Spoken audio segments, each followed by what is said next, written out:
Bonjour, citoyennes! Ah, mesdames et messieurs, chers amis, good people of the city of Williamsburg and across the globe, please allow me an introduction. The name is General Lafayette, though I believe that most of you probably know me far better by my name of the Ancien Régime, of the old order of the Révolution here in America, and that, of course, is Marie, Joseph Paul-Yves Gilbert du Motier, le Marquis de Lafayette. Would you like to repeat that? What a pleasure and honor it is to see all of you here on this simply magnificent day, already this 20th day of October of the year 1824. A day of celebration, is it not? How Huzzah! I love you, Americans. For, of course, you have no idea of what I am celebrating, yet you are willing to celebrate right along with me. Do you know, I think that is a credit to the American people, how very optimistic you are, or simply in want of a party. Well, how could you know, my dear friends, for I, General Lafayette, have only recently returned back to America after 40 long years. Indeed, the last time I set foot upon American soil was just after the signing of the Treaty of Paris, which of course occurred in September of 1783, ending the Great War for American freedom. So thus, in 1784, I returned to celebrate with all of you, my beloved brothers and sisters here in America. So friends, even though 40 years have passed, let us never forget how that independence was in fact achieved for all of those brave soldiers and civilians alike who fought and bled upon countless battlefields to achieve American freedom. Let us applaud them all. Well, my friends, I have returned back to America courtesy of your very own President of these United States, Monsieur James Monroe, to be what he is calling a guest of the nation, to tour all 24 United States and territories. I do find it a bit difficult to believe that the last time I was here, you had about 13 United States, and now you have 24. Goodness, at this rate, you'll have as many as 50 one day. Could you imagine? Well, nonetheless, my friends, I landed in the city of New York to much fanfare. I have traveled southwards, and now I find myself in Williamsburg City. I shall shortly move westward to Richmond Town, and then to my dear friend Thomas Jefferson at his beloved mountain top at Monticello. And then I shall move southwards into Georgia, which I have never been to the Georgias before. I'm going to meet with one of my friends there, hopefully new friends, including Jenny out there. Then I shall cross over to the city of Nouvelle-Orléans in Louisiana, travel up the Mississippi River into the Kentucky region, cross the Ohio Valley into the upper part of the state of New York, and then back down to the Maison Blanche, the White House, where I am told that you are preparing for yet another presidential election.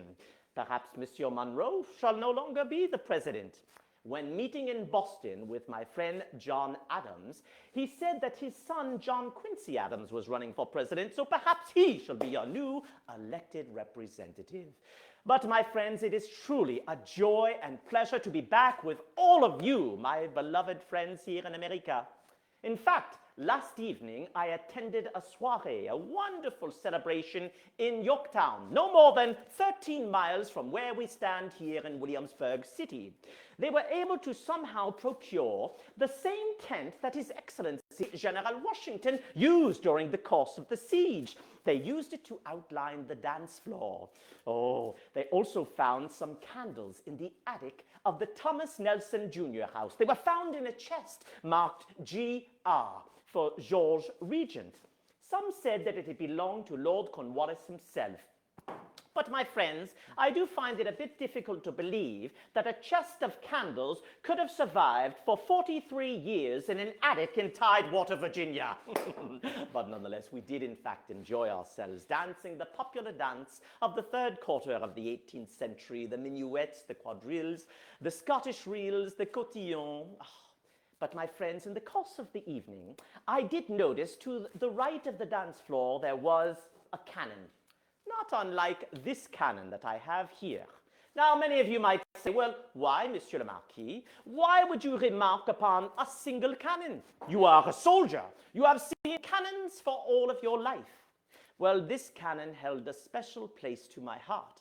For you see, it was during the course of the siege of Yorktown in October of 1781, as I went into the entrenchments to look over my soldiers and their positions and the positioning of the guns, that all of a sudden, across enemy lines, I saw a white puff of smoke. The enemy were firing their cannons in our direction. I looked to my left, looked to my right. There was no place to hide. So I dove underneath this said cannon. The cannonball came, bounced off the barrel of the cannon, and saved my life. When I stood up again, I noticed there was an indentation. And what was before me last evening? That same cannon with the indentation. In fact, they now refer to it as the Lafayette cannon. And in fact, my friends, I embraced this cannon as if it was a long-lost friend. But now, my friends, I am amongst all of you, and I am preparing to welcome all of your questions and curiosities in the hope that you will have some questions for me, the Marquis de Lafayette. Monsieur Smith, do you have any questions for me? Thank you, Marquis, for being here. We have people watching from around the world. Oh, how exciting. And our first question comes from two folks, Audrey and Greg. Both want to know what inspired you to join the American Revolution. What inspired me, the Marquis de Lafayette, to join the American Revolution? Well, in truth, I always wanted to be a soldier. My father was a soldier. My father's father was a soldier. In fact, if we look back at the Lafayette family, we can stretch our history all the way back to the Crusades, where it is believed some of my family members even brought back the crown of thorns. Some fought alongside Jeanne d'Arc, Joan of Arc, for the relief of the city of Orleans during the 100 Years' War. One was a Maréchal de France, the highest rank you could obtain in the French army. And my dear father killed at the Battle of Minden during La Guerre Sept Ans, the 7 Years' War, August the 1st of 1759. So I wanted to emulate them. I wanted to be a soldier just like they were. Well, I served for a time in the French army in the Mousquetaires Noirs, Black Musketeers. Indeed, we were called that because of the magnificent black horses we rode. But I soon was married, and I joined the Regiment de Noailles, a regiment of cavalry as well. And there I was billeted in the eastern part of France. Well, one evening, we attended a special dinner party. And this dinner party was attended by none other than the Duke of Gloucester, yes, the brother to George III, the King of England. And we soon discovered that this man was, well, he was rather sympathetic to the American cause. In fact, many were of the opinion that he thought America should be free and independent.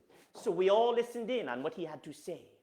We spoke of the fighting at Lexington and at Concord, of the Grand Congress in Philadelphia, and of course of the great man himself, that of General Washington. So it was by the conclusion of this meal that I told my brother officers that I was ready and willing to fight and, if need be, die for this cause. Now, I know what you're thinking. Well, why, Monsieur le Marquis? You still have not answered our question. Well, this was a war like none other in the history of man, was it not? A war of great ideas, of the freedom, even the liberation of mankind. A war that had embraced the ideas of the great thinkers of this enlightened age, this age of reason, with men like Voltaire and Rousseau and Montesquieu. These people who believed that a man, no matter what station in life they might be born, whether they are black or white, Catholic or Protestant, rich or poor, slave or free, should not make a difference, but simply by the way in which that person would carry themselves and prove themselves in this world. And thus, my friends, this motivated me to come to America and fight in this great cause.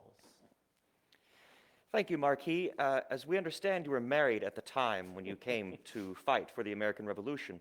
And John wants to know, what did your wife think about you coming to the colonies at that time? A superb question, John. Thank you for asking and bringing my wife to everyone's attention. Indeed, I am married to the beautiful Adrienne of the de Noailles family.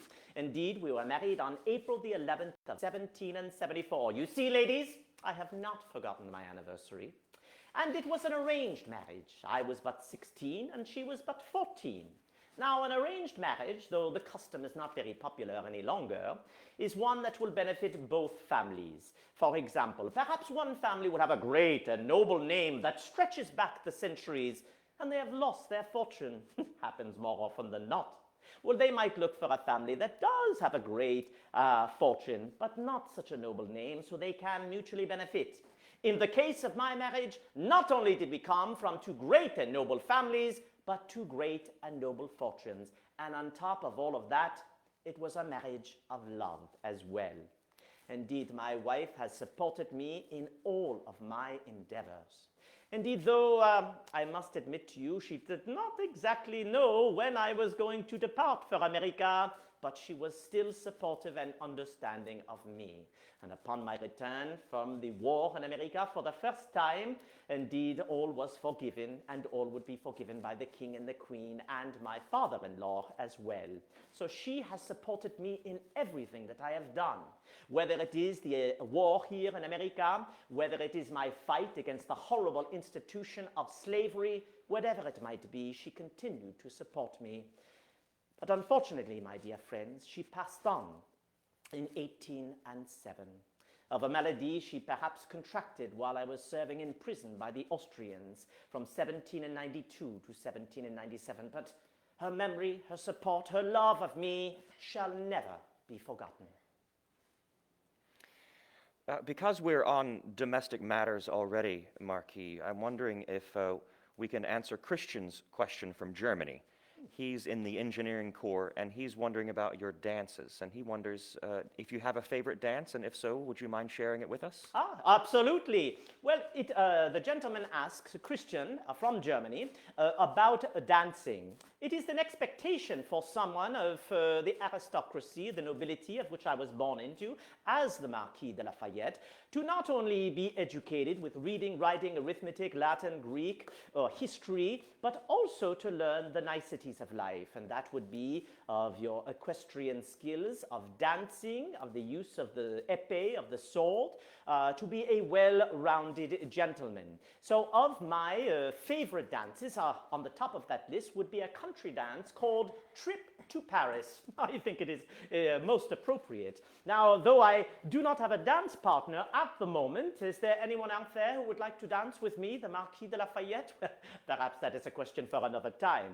But the dance is really quite simple. We move to the left, we move to the right, we take the trip to Paris. We move to the left, we move to the right, we take the trip to Paris.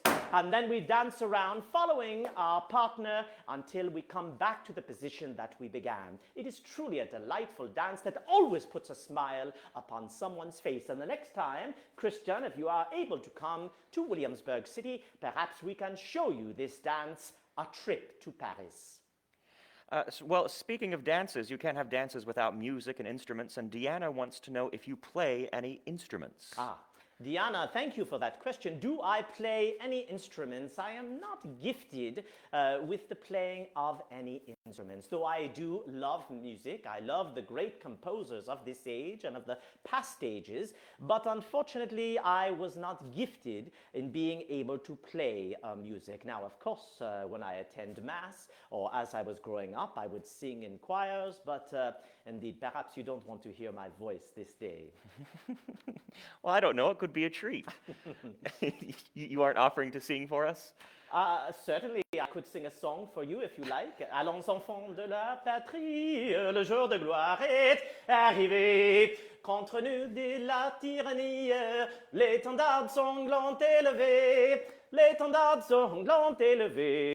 Entendez-vous dans vos campagnes mugir ces féroces et soldats. Ils viennent jusque dans nos bras, égorger nos fils et nos compagnes. Aux hommes, les citoyens, formez vos bataillons, marchons, marchons, quand son hymne abreuve nos sillons. Pom, pom, pom. How was that, my friend? Well done, well done.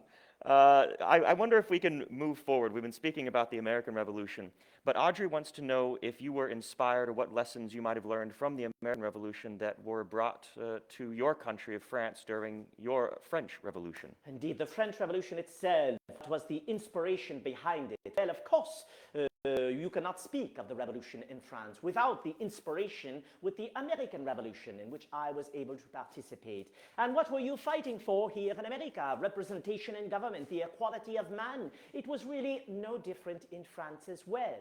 But the course of the revolution in France was perhaps much different than that of America.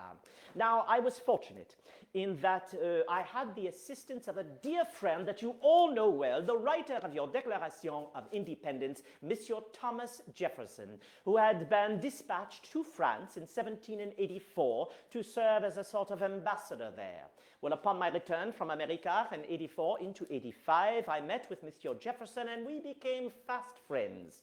And the reason I bring him to all of your attention is because he was the inspiration behind the document that I had written called the Declaration of the Rights of Man and of the Citizen, basically serving as a preamble to all French constitutions. And this would be speaking of your natural rights. And what are your natural rights? Life, liberty, property, the pursuit of happiness, and freedom from oppression.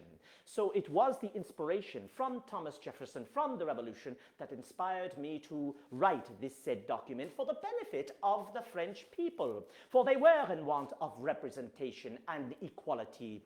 But alas, the French Revolution would veer off into a different course and would not necessarily succeed in all of its endeavors. But we shall never give up. We shall continue to strive to achieve those rights and freedoms for all of mankind, whether it be in France, America, or across the globe. Speaking of friendships, Marquis, Anna and Nathan both are interested in your particular connection with a man named James Armistead. Ah, yes. Anna and Nathan, I thank you for bringing my friend James Armistead Lafayette to everyone's attention. Now, James Armistead, unfortunately, when I first met him in this city of Williamsburg back in March of 1781, found himself enslaved. Indeed, he worked for a man named William Armistead. And he met with me to bring me some supplies. His master, William Armistead, was head of the public stores, would bring me equipment. I was in want of musket flints, as we are always in want of in wartime, but the wrong shipment was brought. So James made it right, bringing the proper musket flints. Well, I began to speak with this man, and soon discovered that he was a very intelligent man. We spoke for some time, we shared a glass, and by the conclusion of that meeting, I wanted him to serve alongside me, forgive me. So I requested of his master, William, that he might serve me in the Continental Army. Now, meeting with James, of course, he said, I am no soldier. I have never carried a musket with bayonet. Indeed, I have not really worked with a pick or an axe. I said, James, I do not want you to serve in that capacity. What I wish for you to do is to ingratiate yourselves with the enemy officers, serve them as you have served me, but all the while listen, to serve as a spy. Now, James was a bit hesitant to agree, but I am thankful, and we are all thankful, that he did agree, because much of the information he was able to acquire while serving as a spy with Benedict Arnold, as well as Lord Cornwallis, was vital in bringing us our victory at Yorktown. Now, upon the conclusion of the war, there was a promise made by the Virginia legislature stating that any slave that had served in the Continental Army would be granted their freedom if they had served in the ranks. But because James had served as a spy, they felt he had not really served. Can you imagine? He risked his life day in and day out. So upon my return in 1784, I wrote a letter upon his behalf. It is simply referred to as a recommendation to James. And this is that letter. This is to certify that the bearer by the name of James has done essential service to me while I had the honor to command in this state. His intelligences from the enemy's camps were industriously collected and faithfully delivered. He perfectly acquitted himself with some important commissions I gave him, and appears to me entitled to every reward his situation can admit of. Done in my hand this 21st day of November, 1784, signed Lafayette. Well, I returned back to France, and I did not know what would happen with James. Years would pass, but in 1787, in February of that year, James was granted his freedom, and in great part because of the letter that I had written on his behalf. And to honor me and our friendship, he changed his name from his slave name of James Armistead to James Lafayette. And I have one more bit of information for you, my friends.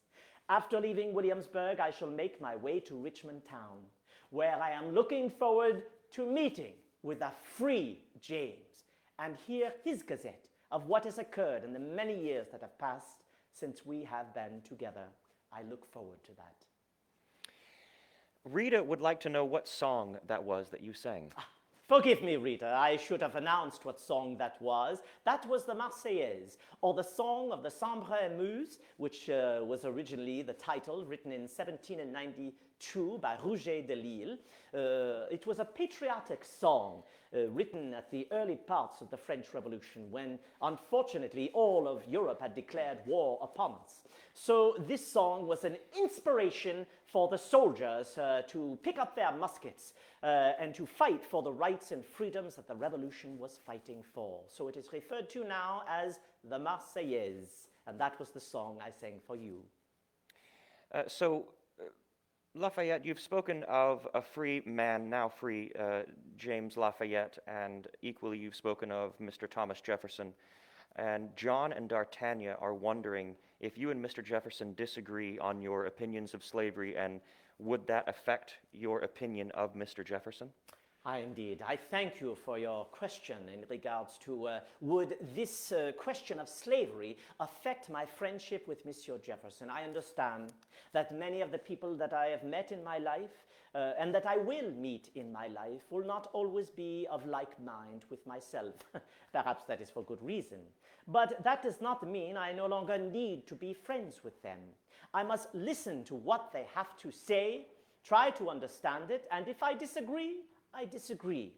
In this case, with my dear friend Thomas Jefferson, we did disagree upon the institution of slavery. Now, I find it a deplorable institution, alas, as does Monsieur Jefferson as well. But I am of the opinion that it must be eradicated. In fact, in 1784, I wrote a letter to General Washington, in which I stated that he would be an even greater man than he already is if he would emancipate the slaves. Thereby others could follow suit and you could eradicate this institution. He wrote back to me saying, I am a credit to humanity for making such a suggestion, but this cannot be done. It must be done slowly and through legislation for fear of a grand slave revolt on par with that of the great Spartacus of the 1st century BC. Of course, this disappointed me. So my wife, my beloved wife Adrienne, and myself decided to take things into our own hands. So what we did is we purchased a plot of land in French Guiana, and we called it La Belle Gabrielle. And there in 1785, we freed upwards of 70 slaves. We gave them tools, equipment, supplies, and educators to establish a colony. And what occurred? It prospered. It was a success. So it proved that this could be accomplished, that we could eradicate the horrible institution of slavery. Indeed, Monsieur Jefferson, my dear friend, said it is like holding a wolf by the ears. And he is fearful that if slavery is brought to an end immediately, that problems will occur as a result. But I am hopeful that we can find a resolution, that we can end this horrible institution, and all can be equal under the banner of American freedom. Thank you for your question. Thank you for your expertise and experience with La Belle Gabrielle. We have a few questions from children, and the next several are from children. William and Madeline would like to know about the strategy or your strategy during Yorktown. William and Madeline, I thank you for your tactical question of my strategy during the siege of Yorktown. Alas, I must admit that General Washington and the French commander, General Jean-Baptiste Donatien de Vimeux, le Comte de Rochambeau, were the ones who really created the plan for the siege of Yorktown.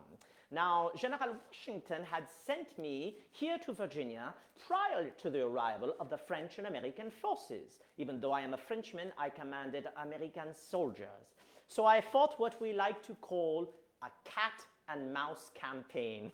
Unfortunately, I was the mouse the majority of the time, and there ends Lord Cornwallis trying to avoid being captured by him. But I kept him occupied long enough for General Washington to come with French General Rochambeau to bring the decisive action against the enemy at Yorktown. Now, in the siege of Yorktown, a siege, whether it be in ancient times like Alexander the Great or Julius Caesar, or in this present time, are basically the same. What we want to do is surround the enemy if they are in a fortification or in a city, and not let them escape or bring supplies in. Once we surround them, we will dig entrenchments to protect our soldiers from being hit by enemy cannon or musketry, and then we will begin to bombard them with cannons in the hope that they will surrender. And of course, that is precisely what occurred at Yorktown, the 19th day of October, 1781, the day Lord Cornwallis surrendered at Yorktown. Indeed, well done. Keep your love of history and your love of tactics. Perhaps you will both be great generals one day. Annalise, who is 11 years old, wants to know about your childhood. Oh, thank you, Annalise, for asking about my childhood. Now, I grew up far removed from Versailles and Paris. I grew up in the south of France, in the Massif Central, in a region called the Auvergne. Indeed, my home was a castle. It is called the Château de Chavagnac. It was 1,000 years old by the time I was born. And there, growing up, in truth, I mentioned earlier, my father unfortunately had been killed in war. So I did not know my father, just his reputation and his memory. And something perhaps odd to you, I think odd to everyone, is that my mother had to leave home and go all the way to Versailles. So I was basically raised by my grandmother, such a wonderful woman, and my two aunts.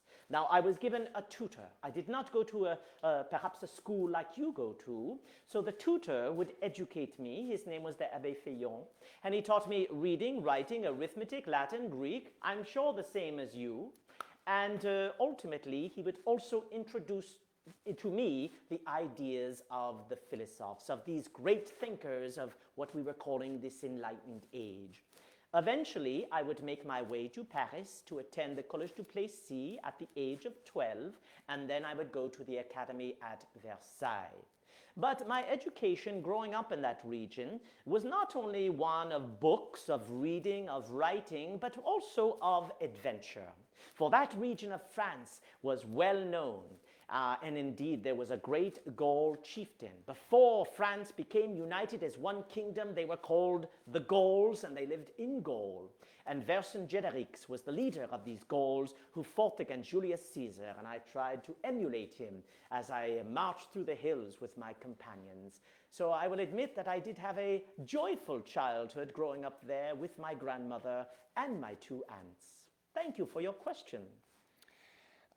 Lafayette, we have a few questions about pets. Now, Stevie says that he has a daughter who named a puppy after you. So congratulations. Is the name Lafayette, I imagine? I imagine so. And Bethany wants to know, Rebecca wants to know if you have any pets. Oh, indeed. Rebecca, thank you for that question in regards to pets. Now, like General Washington, he enjoyed his hunting hounds, and indeed, hunting is very popular in France as well, and I do have many of my hunting hounds as well. And indeed, I have had in the past and continue to what we call the breed the Grande Pyrénées. It is a large white dog, which is often attributed to myself, the Marquis de Lafayette, which is a dog that serves as not only a companion, but if you were to encounter this said dog and were going to try to do me harm, I dare say that that dog would quickly come to my defense. So indeed, I do love animals. I love to have them around me. And of course, my stables are filled with horses, which are my favorite animal overall. Thank you for your question. We have a few questions about your opinion of another Frenchman by the name of Napoleon. Would you feel comfortable telling us today of your opinions of Napoleon? Yes, of course. Napoleon. Napoleon Bonaparte indeed came upon the scene during the French Revolution. I dare say that his success was due to the French Revolution. Otherwise, he might be a captain in Marseille, still to this moment. Now, he did attend the École Militaire, the most illustrious military academy in France at this moment, created by Louis XV, and there he became an artillery officer. But again, many officers in the royal army of the Ancien Regime would not raise up very quickly had they not an opportunity or perhaps the patronage of someone of great experience and great wealth and great influence as a result. But the revolution would be his influence. And Bonaparte would rise up in success, first at the siege of Toulon in 1793 and 94 in the south of France, then by saving the French government at that time called the Directoire in 1795 under Paul Barras, and then of course his great success in the first Italian campaign of 1796 and 97. He would make his way to Egypt and find some success there, but the destruction of his fleet forced him to return back to a France which was ripe for opportunity. And he would perform what we call a coup d'etat, a seizure of government on the 9th of November 1799, creating the consulate, and he would become first consul of the Republic of France. Now, because of his success in the many changes that he made within the French government and law system, he became so popular that he became consul for life.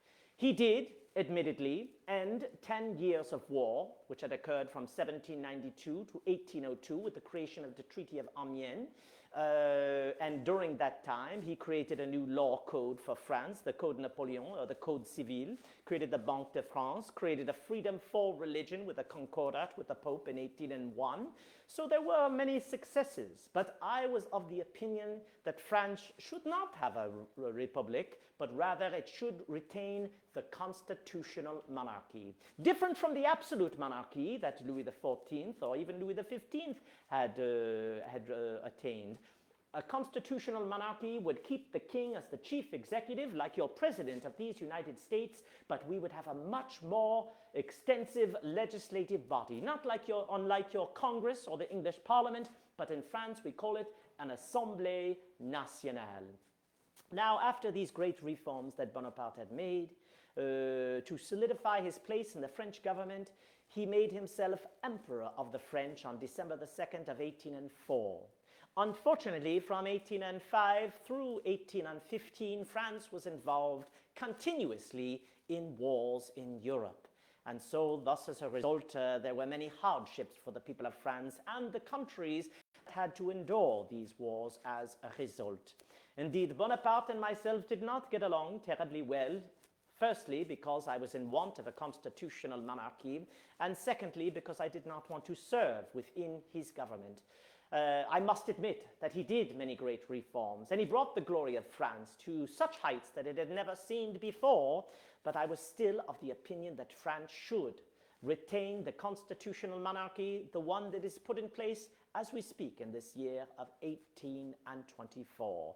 But as a side note, I will say that my dear beloved son, who is with me here in Williamsburg, George Washington Lafayette, if you doubt my allegiance to the great man, did serve in the armies of Bonaparte.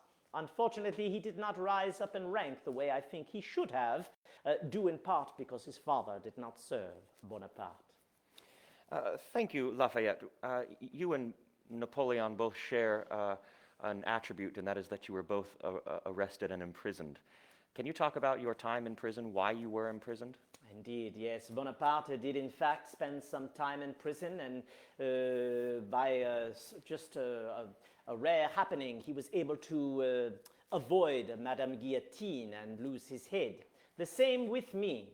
Because I had mentioned earlier that I was in favor of a constitutional monarchy, which was adopted by the King, Louis XVI, on the 6th of October of 1789, again, I thought that was the best of both worlds for the people of France, but many were not of that opinion.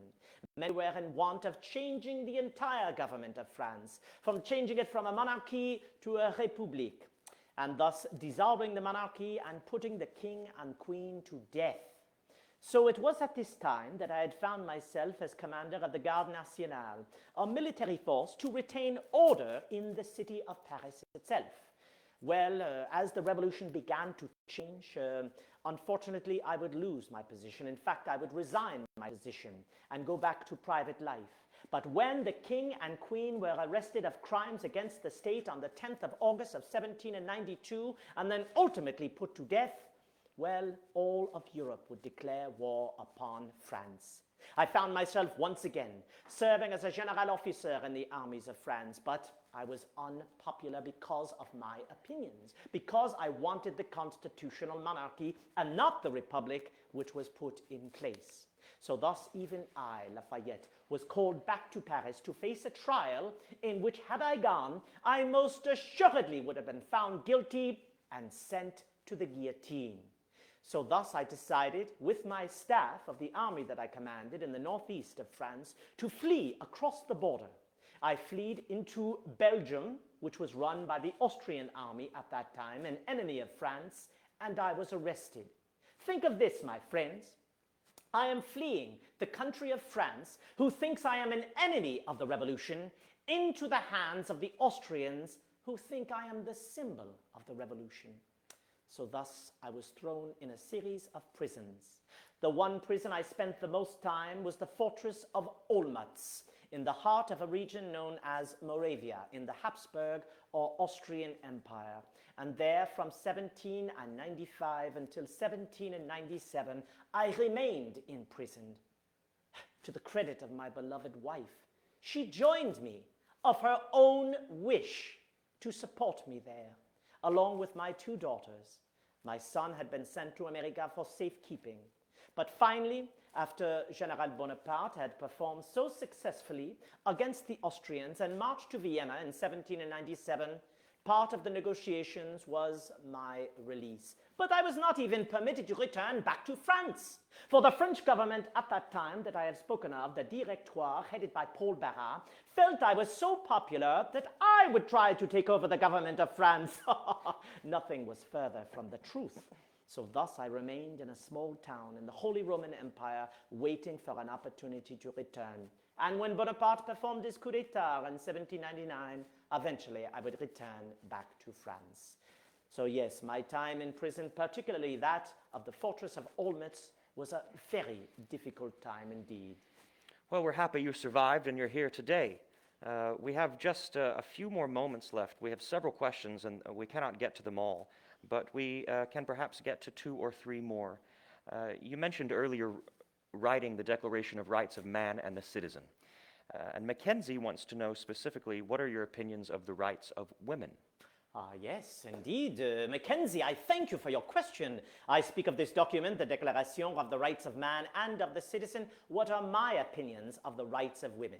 Believe it or not, at that same time that I brought out that said document, the preamble to French constitutions, women were writing a similar document in which they were speaking of the rights and freedoms of women.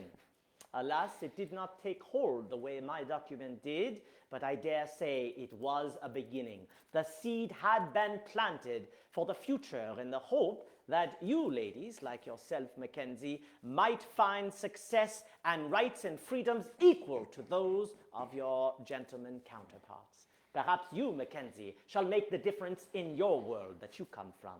Let us hope so. We have a question from a lady named Addison in Tennessee, and she wants to know that even though you were born French, would you say that you're also an American after all of the time and aid that you have spent in this country? Thank you so much, Addison, for asking that question. Indeed, I have said, j'ai deux patries, la France et les États-Unis d'Amérique. I have 2 countries, France and the United States of America. Indeed, I was born a Frenchman. I remain a Frenchman. But I have been given the greatest honor by the American people, and that is to be an honorary American citizen. So I love both countries equal, and I shall until my dying day. Thank you, Addison. And for our final question, we know that you're here on a grand tour, and you're going to see many of the folks that you have spent a great deal of time with. But we want to know, when was the last time you saw Mr. Washington, and what was your experience like with that moment? Monsieur Smith, I thank you for bringing His Excellency to everyone's attention. Indeed, the last time that I saw General Washington was in 1784. I was there to celebrate the victory. I went to his beloved Mount Vernon, where we spent 2 glorious weeks together, reminiscing about the war. After that, we rode on to a place called Annapolis in Maryland. We said goodbye to some of the officers of the Continental Line. We rode on to a place called Marlborough in Maryland, and that is the last time I would see His Excellency. But he said something rather interesting to me that day. He said, "Monsieur le Marquis, I sincerely believe that the easy part was winning this war." Of course, I could not imagine he would say such a thing, after all of the trials and tribulations we were forced to endure. But he explained himself by saying, "I do believe the much more difficult part is for these 13 former colonies that have now formed 13 United States, well, getting along with one another and surviving into the future.